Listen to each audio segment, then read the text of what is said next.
제가 알기로는 이게 박사학위 톡이라서 30분으로 알고 있는데요. 일단 박수로 환영해 주시기 바랍니다.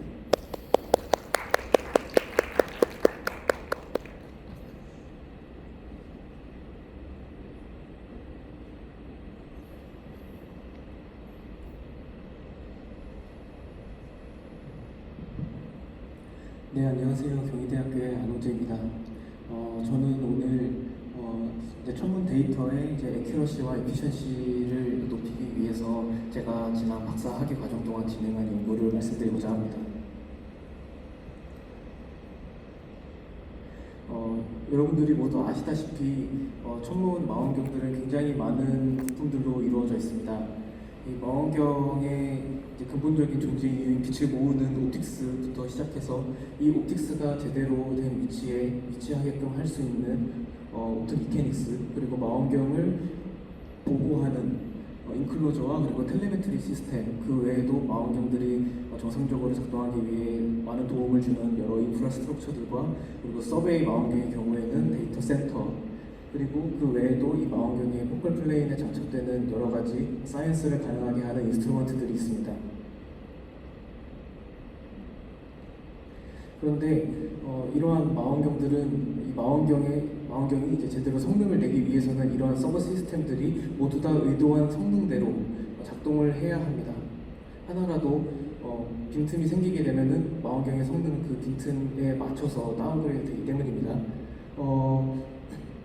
그럼에도 불구하고 현대의 망원경들은 점점 더 거대화 그리고 전문화되고 있습니다. 이것이 나타내는 것은 결국 개발하기 위한 시간과 노력 그리고 돈이 더 많이 들어간다는 걸 의미합니다. 실제로 GMT 망원경의 이제 하나의 전체가 아니라 하나의 인스트루먼트만 하더라도 만약에 한 명이 개발을 한다면은 수백 년이 걸릴 정도의 노동력을 요구하고 있습니다. 이러한 상황을 극복하기 위해서 저희는 망원경이라는 거대한 하나의 시스템을 여러 개의 서브 시스템으로 나눠서 동시에 개발을 하고 있습니다. 그리고 이러한 흐름에 맞춰서 연구 개발을 하는 팀들도 전체 망원경을 개발하는 데 집중하기보다는 보다 좁은 영역에 전문화되어서 작은 파트를 만드는 데 집중하고 있습니다. 한편 모두가 이렇게 작은 파트에만 집중을 하게 되면은 원래 저희가 만들고자 했던 거대한 프로젝트에는 또 관심이 좀 소홀해지고 놓치는 부분이 있을 수도 있습니다. 이러한 부분을 극복하기 위해서 저희가 시스템 엔지니어링이라고 하는 부분을 조금 더 중요하게 생각하게 된 이유이기도 합니다. 이 시스템 엔지니어링을 통해서 이런 문제를 극복할 수 있었지만 또 하나의 문제는 이러한 대형화의 추세가 예전에는 상대적으로 덜했기 때문에 지금 모든 파트의 개발 경험이 있는 과학자들이 이 시스템 엔지니어링을 할 수 있지만 지금에 와서는 다음 세대의 과학자들이 하나의 되게 좁은 영역을 개발하면서 시스템 엔지니어링까지 나중에 해야 한다는 부분이 있습니다. 그래서 저는 이러한 부분을 고려하기 위해서 여러 개의 인스트루먼트 프로젝트에 참여를 해서 다른 여러 가지의 서버 시스템을 개발을 하였습니다. 여기 보이시는 그림은 제가 지금까지 참여했던 프로젝트들과 그거를 나타내는 여러 가지 그림들입니다. 먼저 이 옵틱스와 관련해서는 저희가 이제 중력파 검출기에 들어가는 릴레이 옵틱스인 모드 매칭 텔레스코프의 광설계를 제가 담당을 했었습니다. 그리고 그 과정에서 평광에 이제 관련된 수차를 좀 최소화하는 이론까지 좀 발견을 해볼 수가 있었습니다.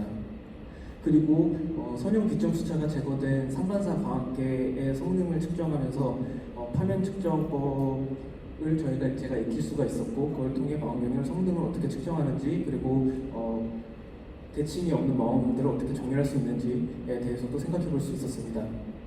그 다음으로 옵틱 미케니컬 시스템은 로컬 볼륨 매퍼라고 하는 분광 서베이에 참여하면서 제가 마운트 컨트롤 소프트웨어를 개발을 했는데요. 이 만들어진 소프트웨어가 제대로 작동하는지를 납품 전에 테스트하기 위해서 프로토 모델을 개발했습니다. 그 과정에서 그냥 단순히 설계를 하고 제작을 해서 사용한 것이 아니라 이 유한유소 해석이라는 걸 통해서 만든 이 마운트가 얼마나 휘어지는지, 그리고 이 휘어진 양이 결국은 마운트의 포인팅 모델에 어떤 영향을 주는지, 더 나아가서 이 마운트에 달려있는 거울이 로컬하게 얼마나 변형되는지 이러한 것들을 분석해서 정량적으로 나타내 볼 수 있었습니다. 다음으로는 소프트웨어인데요. 소프트웨어도 사실은 장치를 컨트롤하는 소프트웨어, 그리고 사이언스를 하기 위해서 데이터를 리덕션하거나 아니면 어널리시스하는 여러 가지 소프트웨어들이 있을 수 있습니다. 그 중에서 저는 이제 LVM은 말씀드렸다시피 마운트를 컨트롤하는 소프트웨어를 개발을 했었습니다. 이후에 말씀드리겠지만 이 LVM이라는 것이 굉장히 독특한 프로젝트이기 때문에 이것이 좀 더 큰 자산이 되었습니다. 그리고 마우나키아 스펙트로스코픽 익스플로러라고 하는 망원경의 이제 곧 개발이 이제 될 망원경인데 이거의 익스포저 타임 캐큘레이터를 제작하는 데 참여했었습니다. 그리고 한국의 작은 망원경들의 네트워크에 이제 소망넷에 저희가 참여를 함으로써 요거는 저희가 전체적으로 마운트, 돔, 그리고 카메라 이런 모든 것들을 종합적으로 세팅을 해가지고 온전하게 작동하는 하나의 시스템을 만들어보는 경험도 할 수 있었습니다. 그와 더불어서 이 망원경들로부터 나온 데이터를 캘리브레이션하는 방법도 같이 어드밴스 할 수 있었습니다. 그 중에서 제가 이제 이번 발표에서는 먼저 광학 이론에서 평광 수차를 이제 개선하는 데에 활약을 했던 논문, 그리고 LVM의 마운트 컨트롤 소프트웨어를 개발했던 논문, 그리고 이 그림으로 나타내어지는 H알파 라인을 정확하게 추산하는 방법론에 대한 논문, 이렇게 세 가지를 간단하게 소개시켜 드릴까 합니다. 먼저 평광수차라고 하는 부분 자체가 익숙하지 않으신 분들이 많을 것 같습니다. 평광수차는 여기 보이시는 그래프처럼 만약에 거울이 있다고 하면은 거울의 반사율이 입상하게만 의존하는 함수가 아니라 평광에도 의존하는 함수라는 사실에서 생각해 볼 수 있습니다. 결국 평광이 달라지게 되면은 망원경이 갖게 되는 수차가 달라지게 되는 것이고, 결국은 어떤 한 평광에 대해서 완벽한 과학계를 만들어 다른 평광에 대해서는 그렇지 않기 때문에 완벽한 과학계를 만들기가 어려워진다라는 것으로 받아들일 수가 있습니다. 제가 주목한 평광 수차는 디액티뉴에이션이라고 하는 거, 그리고 리타던스, 크로스톡이 있는데 그 중에서 이 크로스톡에 집중을 했습니다. 크로스톡은 무엇이냐면 어떤 리니어한 평광이 다른 방향의 리니어한 평광으로 바뀌는 현상을 말합니다. 예를 들면 P4이 S4를 바뀐다든지 S4이 P4를 바뀌는 현상입니다. 여기 보이시는 그림은 GMT의 옵티컬 레이아웃을 보여드리고 있습니다. 이 GMT가 굉장히 큰 망원경이기 때문에 실제로는 눈으로 봤을 때 이렇게 공률이 보이게 되고, 이 M1의 경우에는 F가 0.71에 달합니다. 그래서 이 가장자리에 입사하는 각도가 무려 15도에 이르게 되고, 이 평광 수차가 결국은 이렇게 점점 패스트한 광학계를 만들면서 점점 더 중요해질 것이라는 걸 암시합니다. 이런 평광 수차를 줄이기 위한 노력 중에서 이제 드라곤의 논문이 있는데요. 이 드라곤 같은 경우에는 임의의 개수의 코닝 미러로 이루어진 광학계에 대해서 평광 수차가 최소화되는 조건을 증명하였습니다. 그것은 코닝 미러이기 때문에 이제 두 개의 초점을 갖게 되는데 이 초점에서 빛을 쏘게 되면은 이게 릴레이가 돼서 마지막 거울의 초점에 도달하게 됩니다. 그러고 나서 만약에 이 도달한 빛을 막지 않고 그대로 계속 보내게 되면은 이것이 다시 처음의 위치로 돌아오게 될 텐데요. 만약에 이 출발한 빛과 도착하는 빛이 서로 평행하다면 이 광학계는 평광 크로스톡이 최소화된다라는 것을 증명한 바가 있습니다.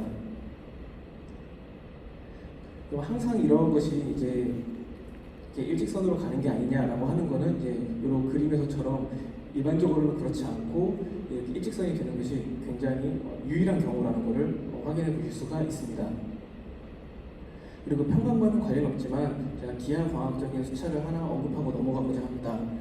그것은 선형 비점 수차인데요. 여기 가장 왼쪽에 보시는 것이 오네시스의 일반적인 카세그레인의 모습입니다. 그런데 카세그레인은 여기 부경에 의한 차폐를 막을 수가 없습니다. 그래서 이 부경의 차폐를 없애기 위해서 만약에 이 오네시스 망원경의 부경을 다 2배로 키운 다음에 이 광축 윗부분만 사용한다라고 하면은 부경을 유지하면서 부경에 의한 차폐까지 피할 수 있습니다. 하지만 이 경우에는 중앙에서는 완벽한 이미지를 냈지만 주변에서는 이 오넥시스에서 나타나지 않았던 선형 기점 수차라고 하는 보지 못한 수차가 나타나게 됩니다. 참 2015년도 논문에서는 앞에 드라곤 논문과 똑같이 N개의 코딩 미러로 이루어진 시스템에서 이 리니어 아스티그마티즘이 다음과 같은 복잡한 식을 만족할 때에 없어진다라는 사실을 증명하였습니다. 제가 관련이 없어 보이는 이것을 굳이 이야기한 이유는 사실 다음 슬라이드 때문인데요. 이 평강 크로스톡이 최소화되는 조건과 리니어 아스티그마티즘이 없어지는 조건이 사실은 투 미러 시스템에 대해서는 동등하다라는 것이 이미 증명이 되어 있습니다. 그래서 제가 이 논문에서 진행한 것은 이 투 미러 시스템에서 동등하다라는 조건을 N미러로 제너럴라이즈 한 것입니다.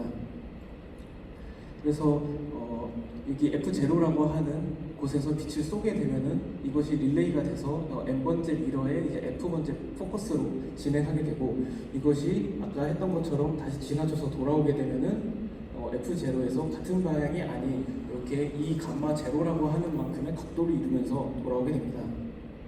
제가 한 것은 요 K번째의 사각형을 조금 더 자세하게 살펴봐서 이 사각형 안에서 들어오는 여러 가지 각도들과 길이의 상관관계를 가지고 삼각항등식을 이용해서 식을 전개한 것입니다. 이렇게 전개를 하게 되면 시간관계상 모든 과정을 설명드릴 수가 없지만 결국은 요 K번째 감마하고 K-1번째 감마, 즉 요 초점에서의 감마 그리고 요 초점에서의 감마 사이의 상관관계를 얻을 수가 있습니다. 그러면은 이것이 점화식에 해당하기 때문에 이거를 0번째 감마까지 쭉 이제 전개를 하게 되면은 결국은 다음과 같은 식을 얻을 수가 있습니다. 그런데 처음 그림에서 저희가 원하는 거는 사실 요 나가는 빛과 들어오는 빛이 평행한 것, 따라서 감마 제로가 0이 되는 것이고, 그리고 이쪽에 요 FN의 경우에도 요 감마가 파이로 주어지기 때문에 실제로 그것을 대입해 보게 되면은 다음과 같은 식을 얻게 되고, 이것은 참 2015년 논문에서 유도했던 LAF 제거 조건과 완벽히 같은 식을 얻게 됩니다. 그래서 제가 증명을 한 것은 이런 식으로 마무리가 되었고요. 이것이 실제로 작동하는지를 확인하기 위해서 케이스 스터디를 진행했습니다. 1m의 f6.6 텔레스코프이고 주경은 파라볼로이드, 그리고 두경은 하이퍼볼로이드, 그리고 세 번째 거울은 일립소이드로 이루어진 3반사 시스템입니다. 그래서 오넥시스, 그리고 제가 이제 두 배로 키워서 반을 잘라냈던 것처럼 코엑시얼 방축을 공유합니다. 그리고 LAF 이렇게 세 가지의 조건을 만족하게끔 디자인을 해서 케이스 스터디를 진행했고요. 폴라리제이션 크로스톡은 다음과 같이 측정이 되었습니다. 그래서 오넥시스와 코엑시얼을 비교를 해보게 되면은 거의 10배가 넘는 차이를 보이는 걸 확인할 수가 있었고, 사실 이 LAF는 오넥시스랑 비교했을 때에도 오히려 더 작은 크로스톡을 보였습니다. 그 이유는 두경의 차폐에서 오는 회전 효과가 없어졌기 때문입니다. 그래서 이런 연구를 통해서 저는 이제 앞으로 좀 더 큰 망원경 혹은 앞으로 더 민감한 웨이브 프론트 컨트롤이 필요한 망원경에 있어서 평광수차를 효과적으로 제거할 수 있는 하나의 방법론을 제시한 것으로 해석할 수가 있습니다. 두 번째로 소개해드릴 것은 SDSS 5세대의 관측기기인 로컬 볼륨 매퍼의 마운트 컨트롤 소프트웨어를 개발한 내용입니다. SDSS LVM은 대략 옵티컬 NIR 영역에서 작동하는 IFU 스펙트로스코피 서베이입니다. 이 LVM을 통해서 저희가 하고 싶은 것은 무엇이냐면 이 별 스케일에서 작동하는 어떠한 이벤트, 스텔라 피드백이 은하의 거대한 구조, 나선팔과 같은 구조와 어떻게 상호작용을 하는지, 이 별이 방출한 에너지가 은하 규모에서 어떻게 작동하게 되는지를 멀티 스케일로 보고자 하는 것이 목적인 서베이입니다. 보통 SDSS 같은 경우에는 아파치나 아니면은 라스캄파나스에 있는 2.5m짜리 망원경을 사용해서 관측이 많이 진행이 됐는데요. 이 LVM은 되게 독특한 시스템이기 때문에 요거에 데디케이트된 시스템을 별도로 개발을 했습니다. 그래서 그거를 LVM-I라고 부르고요. 이 LVM-I는 4대의 16cm 망원경으로 이루어진 시스템입니다. 그래서 한 대는 사이언스 타겟을 관측하고, 두 대는 은하에서 이제 백그라운드가 굉장히 낮은 이제 스카이를 관측해서 텔루립 라인을 관측을 하게 되고요. 그리고 스펙 같은 경우에는 책 공간 표준성을 관측을 해서 플럭스 캘리브레이션 하는 용도입니다. 이 망원경 시스템 같은 경우도 좀 특이한데요. 이것은 이제 하나의 텔레스코프 유닛을 보여드리고 있습니다. 일단 가장 특이한 것은 이 무빙 파트를 최소화하기 위해서 이 파이버 번들의 움직임을 최소화하기 위해서 마운트에다가 망원경을 바로 장착하는 것이 아니라 옵티컬 테이블에 망원경을 고정시켜 놓고 대신에 이렇게 알트 마운트와 그리고 사이드 로스탯을 통해서 빛을 집어넣는 방식을 채용하고 있다는 것입니다. 그리고 또 하나로는 이 알트 마운트로부터 발생하는 필드 로테이션을 고정하기 위해서 K미러를 사용하고 이 로테이션을 측정하기 위해서 IFU 양쪽에다가 오토가이더를 장착한 모습입니다. 그래서 이렇게 좀 일반적이지 않은 하드웨어를 컨트롤하기 위해서 이제 소프트웨어를 커스텀 메이드 하게 되었고요. 그 중에서 이 텔레스코프 시스템을 컨트롤하는 것이 바로 LVM AGP입니다. 이것은 이제 수많은 리퀘어먼트 중에 일부를 보여드리고 있는데요. 제가 여기서 드리고 싶은 말씀은 이 LVM AGP가 크게 세 가지의 펑셔널리티를 요구한다는 것입니다. 첫 번째로는 포커스를 자동으로 맞춰야 되고요. 두 번째로 원하는 사이언스 필드를 도입할 수 있어야 되고 이 도입한 사이언스 필드를 노출 시간 동안 움직이지 않게 잘 유지시켜야 한다는 것입니다. 그래서 이 LVM AGP는 거대한 이 LVMI 컨트롤 소프트웨어의 일부이기 때문에 이 계층적인 구조 안에 들어 있습니다. 그래서 가장 윗단에는 이 로보틱 업저베이션 패키지라고 해서 다른 모든 장비들을 컨트롤함으로써 실제로 관측을 진행하는 소프트웨어가 되어 있고요. 이 아래에 이제 LVM AGP가 있습니다. 이 LVM AGP는 이 각각의 인스트루먼트, 예를 들면 마운트라든지 카메라, 그리고 K미러 이런 마운트들에 각각 연결된 미들웨어와 통신을 하게 됩니다. 그래서 LVM AGP는 윗단에는 ROP, 이 관측을 전담하는 소프트웨어, 그리고 밑단에는 이 하드웨어 하나를 컨트롤하는 소프트웨어와 통신을 하게 됩니다. 이 사이를 연결해주는 역할을 하게 되고요. 이 LVM 자체가 4대의 텔레스코프 유닛으로 이루어져 있기 때문에 실제로는 여러 개의 텔레스코프를 동시에 유기적으로 컨트롤해야 한다는 부분이 같이 요구되고 있습니다. 잠깐 소프트웨어 얘기를 계속 하기 전에 하드웨어 얘기를 잠깐 드리도록 하겠습니다. 이렇게 소프트웨어를 개발을 하게 되면 소프트웨어가 제대로 작동하는지를 테스트를 해봐야 합니다. 근데 이 LVM이 라스카파나스에 지어질 예정이었기 때문에 저희가 이거를 테스트하기 위해서 경희대학교 자체적으로 테스트를 위한 프로토 모델 사이드 로스탯을 개발하였습니다. 그래서 여기 보시는 여기 이제 마운트고요. 이 마운트에 이제 2개의 거울이 장착이 되어서 망원경으로 빛을 보내주는 설계입니다. 프로토 모델이기 때문에 가급적 경량화를 하면서도 성능을 컴프로마이즈 않는 선에서 경제적으로 설계를 하였습니다. 여기 보이시는 그림은 그렇게 설계된 사이드 로스텍과 그리고 마운트가 얼마나 실제로 변형이 일어나는지를 보여드리고 있습니다. 여기 보시면 이거 이제 알루미늄 프로파일인데요. 이 알루미늄 프로파일이 이런 볼트들에 의해서 결합이 될 때 결합되는 부분에서 스트레스가 발생하는 것을 이렇게 잘 확인을 할 수가 있었습니다. 이것이 이 알루미늄 프로파일이 견딜 수 있는 한계를 벗어나면 안 되기 때문에 유한요소 해석에서 이 세이프티 팩터를 구했고요. 안전하다는 걸 먼저 확인을 했고 그 다음에는 이렇게 변형이 된 모습 자체가 결국은 망원경의 포인팅 모델의 정밀도에 영향을 주게 됩니다. 그래서 이 사이드 로스텍 거울이 얼마나 틀어지는지를 정량적으로 계산을 해서 예상되는 포인팅 모델의 오차를 계산했고 그게 대략 4.4 아크미닛이라는 것을 계산했습니다. 더 나아가서 거울 자체에도 또 볼팅과 그리고 낮 밤의 온도차 이런 거에 의해서 또 스트레스가 가해질 수 있는데요. 그런 거로부터 나타날 수 있는 거울 자체의 변형도 다음과 같이 분석해 볼 수 있었습니다. 이렇게 설계를 마친 사이드 로스탯을 실제로 제작하고 설치를 해가지고 이제 소프트웨어의 성능 검증에 이제 사용을 했는데요. 여기에서 이 포인팅 모델을 만들 때 이 포인팅 모델의 오차가 예상한 것보다 크게 나타났습니다.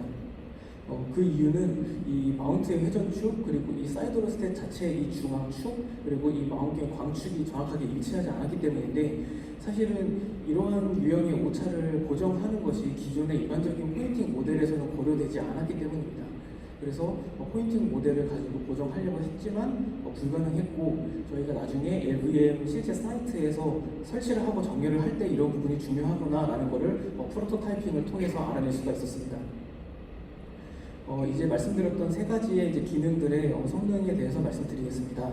일단 오토포커스의 경우에는 크게 두 가지가 요구되는데요. 첫 번째는 이렇게 크라우디드 필드에서도 별의 크기를 정확하게 추산할 수 있을 만한 아이솔레이티드 스타를 고르는 기능. 그 다음으로 이 포커스의 위치를 정확하게 조절하고 또 옵티멀 포커스를 이제 측정된 별의 크기를 가지고 찾는 기능. 이렇게 두 가지가 요구가 됐었고요. 보시는 것과 같이 요 필드는 이제 예상되는 관측 필드 중에서 제일 크라우드한 필드인데 거기에서도 요구되는 별들을 잘 찾는 걸 확인을 할 수가 있었습니다. 두 번째로는 이제 필드 어퍼지션인데요. 여기에서는 M35라고 하는 필드를 어퍼지션 한 것이고 보시면은 이제 아스트로메트리라는 것을 통해서 포인팅 모델의 오차를 다시 피드백 루프로 고정하게끔 코딩을 하였습니다. 그래서 이 아스트로메트리를 고정하는 데는 대략 3초가 걸렸고 이 고정을 했을 때 이 초기 포인팅 오차가 176 아크세컨드에서 0.38 아크세컨드로 한 번의 이터레이션으로 리콰이어먼트인 1 아크세컨드 이하로 내려간 걸 확인할 수 있었습니다. 마지막으로 오토가이드인데요. 오토가이드 같은 경우에는 이 별 3개를 잡고 이 별의 무게중심이 일치하도록 변하지 않도록 저희가 가이드를 진행하는 방식으로 알고리즘을 짰습니다. 그래서 보시면은 블라인드 가이드 같은 경우에는 사실은 이게 M35 성단위를 중심으로 트래킹이 되어야 하는데 포인팅 모델의 오차로 인해서 다른 부분으로 추적이 되고 있고요. 오토가이드 같은 경우에는 저희가 의도했던 별 3개를 가지고 필드의 중심을 회전하는 것을 확인할 수가 있었습니다. 근데 여기에서 한 가지 더 얻은 교훈은 무엇이었냐면 사실 이 오토가이드 경우에도 RMS 추적 오차가 1 아크세컨드 이하로 내려가야 하는 리ኳ이어먼트가 있었습니다. 그런데도 불구하고 실제로 저희 값은 1.5 아크세컨드였는데 이것은 앞서 말씀드린 그 포인팅 모델을 할 때 광축을 정확하게 정렬하지 않은 데에서 오는 오차인 걸로 확인이 되었습니다. 그래서 다시 한 번 더 이 포인팅 모델을 정확하게 만들어야 되고 또 그러기 위해서는 광정렬이 완벽해야 된다라는 프로토타이핑에서의 하나의 가치를 찾을 수 있었습니다. 마지막으로는 컨티뉴 도미네이티드 소스에서 H알파 라인 플럭스를 정확하게 추산하기 위한 방법론을 개발한 내용을 말씀드리겠습니다.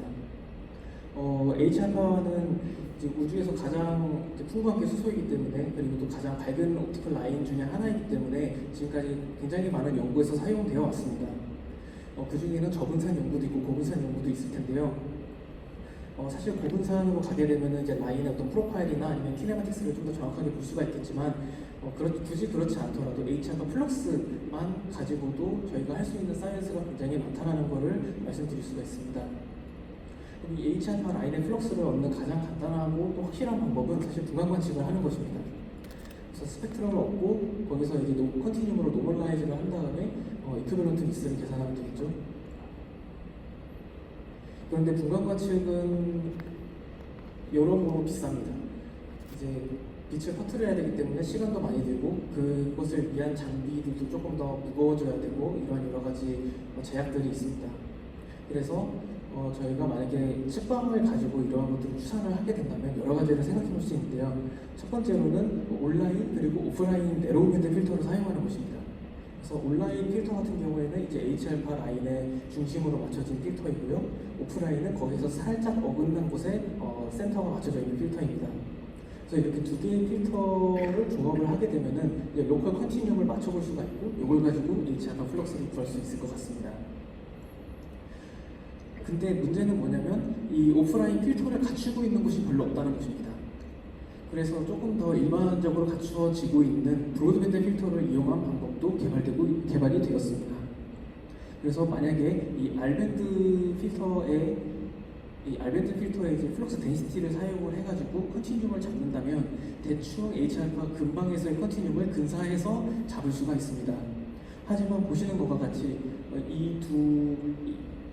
이 R 필터의 중심 파장과 HR파의 파장이 정확하게 일치하지 않기 때문에 거기서 나오는 컬러 이펙트로 인해서 컨티뉴움을 정확하게는 추산할 수가 없습니다.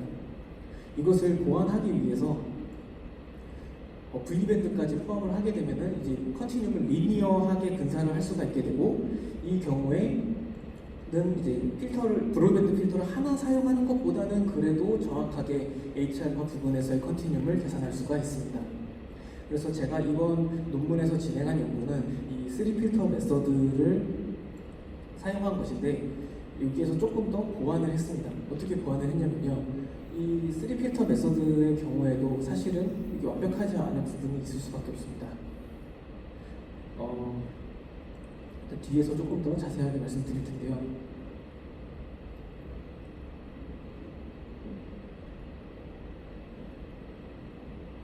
죄송합니다. 네, 먼저 이제 그러기 전에 투필터 메서드에 대해서 저희가 수식적으로 먼저 좀 계산을 해봤습니다. 그래서 투필터 같은 경우에는 이런 플랫한 컨티뉴움을 가정을 하게 되기 때문에 R필터에서의 컨티뉴움 값과 그리고 HR파 파장에서의 컨티뉴움이 같다는 가정을 하고요. 가정을 하고 이제 그럴 때에 이제 HR파의 플럭스를 다음과 같이 계산할 수가 있습니다. 그런데 만약에 리니어한 컨티뉴움을 가정하게 되면은 다음과 같이 식이 조금 더 다르고 복잡해지게 되는데요. 실제로는 이 A라고 하는 값이 브로드밴드를 통해서 얻어지는 값이고, B필터는 이 브로드밴드 필터 자체의 특성을 반영하는 것이기 때문에 실제로는 이 브로드밴드 그리고 HR파 필터 이렇게 두 개를 가지고 얻어내는 비교적 간단한 식이 됩니다. 그런데 이 3필터 메서드의 경우에도 시스테매틱한 에러가 있다는 것이 이미 잘 알려져 있습니다. 그래서 제 결과를 보시게 되면은 스펙트럼을 통해서 추산을 한 HR파 이퀴벌런트 비스와 그리고 포토메트리를 통해서 추산한 이퀴벌런트 비스가 이제 이 점선이 유니티인데 잘 따르지 않는 것을 확인을 할 수가 있습니다. 그래서 이거를 이제 고정을 해야 하는데요. 그나마 다행인 것은 이 3필터 메서드가 좀 이퀴벌런트 비스가 큰 영역에 대해서는 일정한 비율로 측정이 된다는 것입니다. 그래서 만약에 이 추산된 이 이퀴벌런트 비스에다가 1.1을 곱하게 되면은 이 라인을 굉장히 가깝게 맞출 수가 있게 되는 것이죠. 그럼 이제 문제는 무엇이냐면 실제로 이걸 어떻게 적용하느냐에 있습니다. 이것을 적용하는 방법으로는 저는 여기 이 필드스타의 이퀴벌런트 비스를 적용하는 것을 고민을 해보았습니다. 그래서 필드스타의 이제 이 컬러 인덱스가 달라지게 되면은 HR파의 이 플럭스가 당연히 스펙트럴 타입에 따라서 달라지게 될 텐데요. 요거를 팔스펙이라고 하는 측분광 표준성을 통해서 모델링을 하였고, 그거를 사용하게 된다면은 여기 보이시는 HR파의 실제 물리 단위의 플럭스와 그리고 저희가 이미지에서 얻는 이 ABU 단위의 플럭스를 비교를 할 수가 있게 됩니다. 그래서 요거를 통해서 저희가 플럭스 캘리브레이션을 진행을 할 수가 있게 되고요. 실제로 V960이라고 하는 FEORS 오브젝트에다가 적용을 해봤습니다. 이 FEORS 같은 경우에는 로우매스 YSO인데요. 아무래도 이 YSO 자체가 약간 불안정한 천체다 보니까 이제 HR파의 플럭스가 계속해서 변하게 되고 모니터링을 요구하게 됩니다.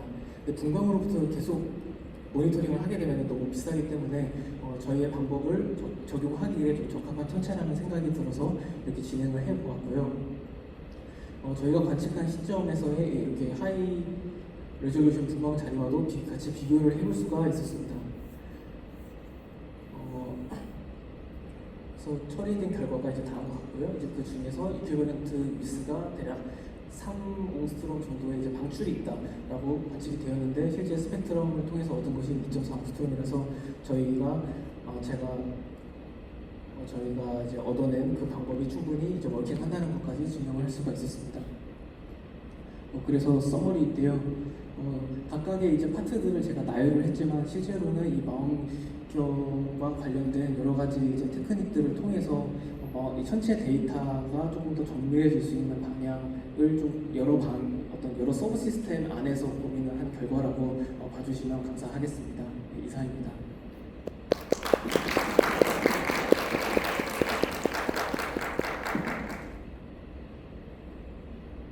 네, 시간차에 맞춰서 발표가 좀 질문 받겠습니다. 제가 질문 하나 있는데요. 보통 이제 H알파 포토메트리를 이제 그 브로드밴드로 이렇게 스케일링 해가지고 빼는 경우에는 보통 일반적으로 필드스타에 가서 별 하나가 아니라 전체 H알파를 매줘야 되는 전체가 아니라 다른 필드스타들을 스케일링을 해서 치잖아요. 근데 그 경우에 이제 굉장히 많이 스페이스 매칭을 한다든지 이런 걸 통해서 들어오는 다른 이제 에러들이 인듀스가 되는데, 이 경우에 이제 밴드 하나를 더 적용시키면 결국 그 매저먼트를 하는 거에 또 통계적인 에러가 또 들어갈 거거든요.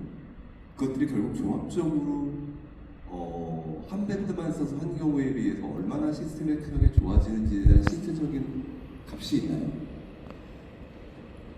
일단은 제 방법 같은 경우에는 일단 이미지 자체를 가지고 연산을 하지는 않습니다. 그래서 PSF의 모양을 매칭하거나 하지는 않고요. 대신에 이 각각의 밴드에서의 별을 측정을 해서 등급을 가지고 일단은 연산을 하게 됩니다. 여기 보이시는 게 지금 제 보정하는 이제 방법의 이제 흐름도인데요. 그러니까 말씀하신 대로 이제 스탠다드 스타와 그리고 저희 관심 있는 타겟으로 나누어져서 일단 진행이 되게 되고요. 그리고 이제 밴드를 여러 개 쓰는 거에 대해서도 같이 말씀을 주셨는데, 그거는 제가 좀 간단하게 넘어갔지만 이 그림으로 좀 설명을 드릴 수가 있을 것 같습니다. 이제 포토메트리를 이제 투 필터, 여기서 투 필터는 네로밴드 하나랑 그리고 브로드밴드 하나, 그리고 쓰리 필터가 이제 브로드밴드 두 개, 이제 컬러까지 고려한 것을 봤을 때 일단 투 필터가 전체적인 실질적인 오차가 좀 더 크게 나타나고, 그리고 이 자체의 스캐터도 크게 나타나는 걸 볼 수가 있습니다. 그래서 실제로는 이러한 컬러를 고정하면서 얻는 이득이 이제 이 필터를 하나 더 추가함으로써 얻는 손해보다 조금 더 크다라는 걸 이 그래프로 말씀드릴 수 있을 것 같습니다. 또 다른 질문이 네.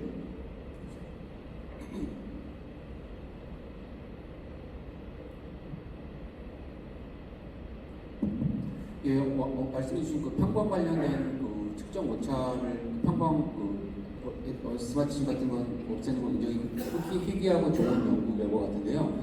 궁금한 것은 앞으로 우리 학계나 또 어떤 특정한 기기나 망원경에 적용할 계획이신지 궁금합니다. 일단 아직까지는 이제 이론 단계에 있는 연구라는 부분을 좀 먼저 말씀드리고 싶고요. 실제로는 이 이론을 직접적으로 적용을 해서 장비를 만드는 것은 적합하지는 않습니다. 왜냐하면 제 연구는 코닉 미러만을 좀 다루고 있고, 이제 앞으로 지금 만들어지고 있는 것들은 뭐 TMA라든지 아니면 프리폼이라든지 이러한 것들을 좀 많이 만들고 있잖아요. 그래서 사실 제 연구가 갖고 있는 의미는 일단 첫 번째로는 이론적으로 봤을 때 이제 평광을 조금 더 크로스톡을 조금 더 줄일 수 있는 이론을 만들었다라고 하는 부분, 그리고 두 번째로는 이 코닉 미러 시스템을 기반으로 해서 이거를 이제 프리폼 같은 걸로 옵티마이즈를 하기 위한 하나의 시작점으로서의 의미를 가진다고 볼 수가 있습니다. 네, 다시 한번 안호재 의원님께 박수 부탁드립니다. 네, 다음 발표는